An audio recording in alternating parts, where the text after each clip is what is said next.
Hey everyone, this is Comic Breakdown, and we are getting back at it today with DC introducing their Future State run. In this video, we're going to be covering Harley Quinn Future State issue number 1. Now I have 3 issues up so far: Superman, Batman, and Wonder Woman. Go check the Trinity out. I have a playlist, it's in the description and at the top of the video. You can also go check out the ending of Dark Knight's Death Metal as well as Generation Shattered. I have all of this covered for you guys, and we're going to be covering the rest of Future State tonight before we dive into the Marvel Comics tomorrow. And so after reading all of this week's releases for Future State, I have to say that I'm really partial to the Harley Quinn issue the most. And it's only because of how it was written. It was done so well, and I'm really excited to see where her story goes through all of this. So without further ado, let's dive into this issue. So opening up this issue, we have Harley Quinn, and there's some dialogue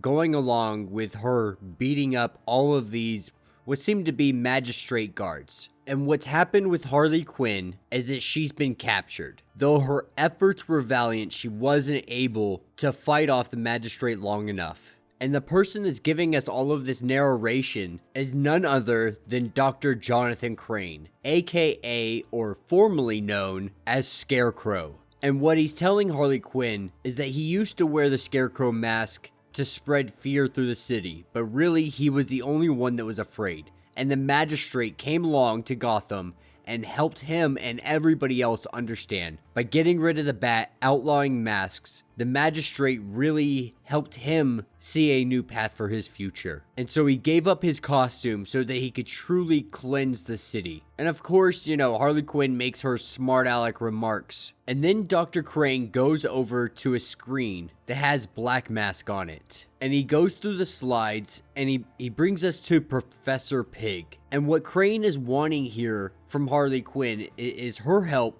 in being able to figure out where these guys are. So essentially, he's hunting down bad guys, and he's having trouble hunting down some of these other ones. Though he does sit here and insult Harley Quinn because she was so easy to capture, definitely in comparison to everybody else. And so after some back and forth here between the two, she agrees to help him out if she can get her handcuffs off. And so she goes into detail about the mental state and mental health of Professor Pig. You gotta remember, she was a renowned psychologist prior to this. So she breaks it down to where they can get the situation to where Professor Pig is going to come to them. And then we pick up a little bit later, and we find out that it worked. They were able to catch Professor Pig. And so with this, they want to give her a little bit more so that she will help them out. And the next target is Firefly. And you really have to enjoy all of the dialogue that is taking place between Dr. Crane and Harley Quinn. Because Dr. Crane really thinks he's superior intellectually. And I'm really excited to see how Harley Quinn flips all of this on him.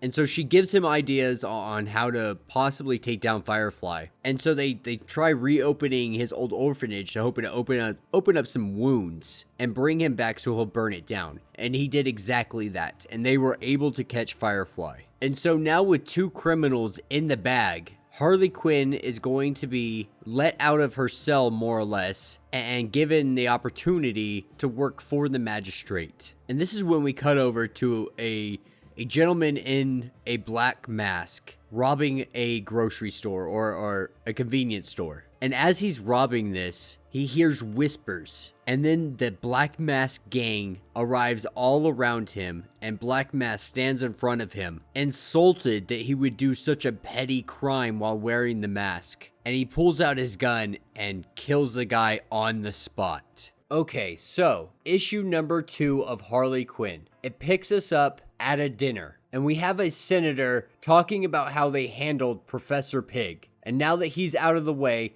he's asking these people to give him more money to use to fight against the masked villains and masked vigilantes within inside of Gotham. But this is when we start to see him choke. And he's asking somebody to help him, and then he's told to calm down because what he was given wasn't a lethal dose. And this is when we see Black Mask. and he lets him know that the paralysis has set in, but it will only be temporary. And he lets him know that he poisoned him. He did this to him because he's been using his money. He's been taking all of his money that he's supposed to be funneling into accounts that aren't traceable. He's actually been taking this money and funneling it straight into the Magistrate, essentially undercutting all the villains and all the crime lords within inside of Gotham. And so for this, Black Mask kills the senator. And then we pick up later that day, and we have Harley Quinn and Crane sitting here going over the crime scene. And Crane is asking Harley Quinn, like, how do we catch them? How do we catch Roman? And Harley really teases with him. She's just like, yeah, it's easy. But Crane doesn't find her antics amusing.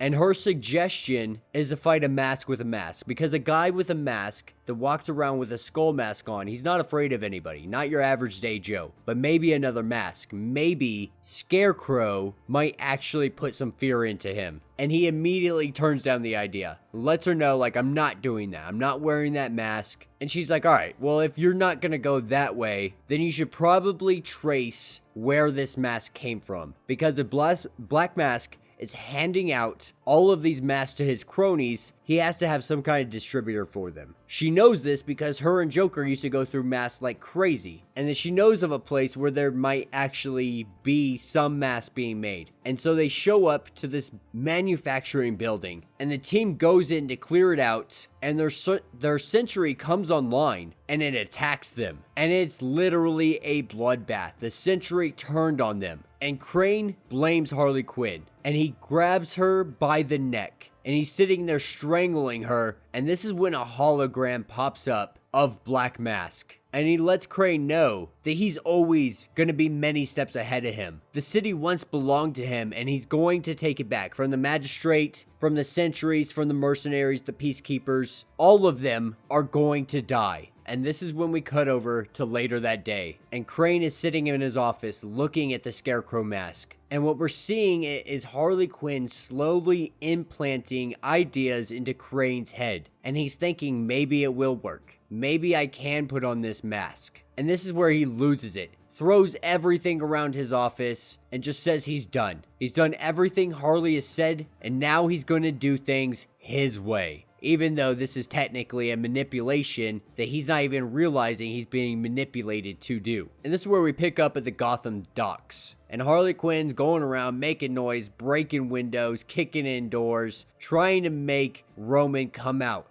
of hiding. And this is when he pops up behind her and asks why she's here. And she tries to say that she's here to pledge her allegiance to him, but he knows that this is a trap, that it's bait. And this is when he calls out to Crane. But what he hears back isn't Crane, but it's Scarecrow. And the gas starts coming in, and it takes over. The fear, the terror is within inside of him, and he tries fighting back. He tries shooting at Scarecrow, but it's not working. And then we see Harley Quinn out of left field take her bat and bash Scarecrow in the side of the head. And then Black Mask is asking Harley, like, what are you doing? Like, I know we haven't seen eye to eye, but I appreciate your help. And this is where she goes over and she clocks him too. Puts on the Scarecrow mask and spreads the fear toxin all around so that she can make her escape. And then we pick up a little bit later with Crane being drug out. They have captured Black Mask, but Harley Quinn has escaped. And we see her walking down the alley as she throws the Scarecrow mask into the trash. And that will be the end of this issue. So let me know what you guys think down in the comments.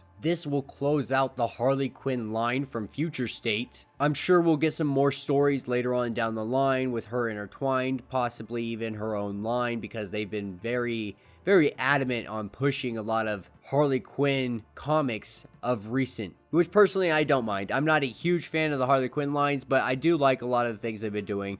The Harley Quinn animated show on HBO, I personally freaking love that show. But yeah, all in all, this story was actually really good. You know, this was Harley Quinn doing what she has to survive, to be able to stay out of the custody of Magistrate and all that good stuff. And what we see her here is her manipulating Crane. So much to the point that she manipulates him to put on the mask. Puts on the mask and gets into a situation where she can take advantage and take the upper hand and make her escape. And that's been her plan ever since she got caught. Like, let's stop acting like it was anything more than or less than that. Because at the end of the day, that's exactly what she was doing. She was diming out, you know, a few people here and there, giving them Professor Pig and stuff like that. That way she could make her escape. And what villain wouldn't do that, especially when we're talking about Gotham villains? So yeah, all in all, I have to give it a, you know, an A+. It was a great comic. The artwork was really fantastic from start to finish. You know, it had a good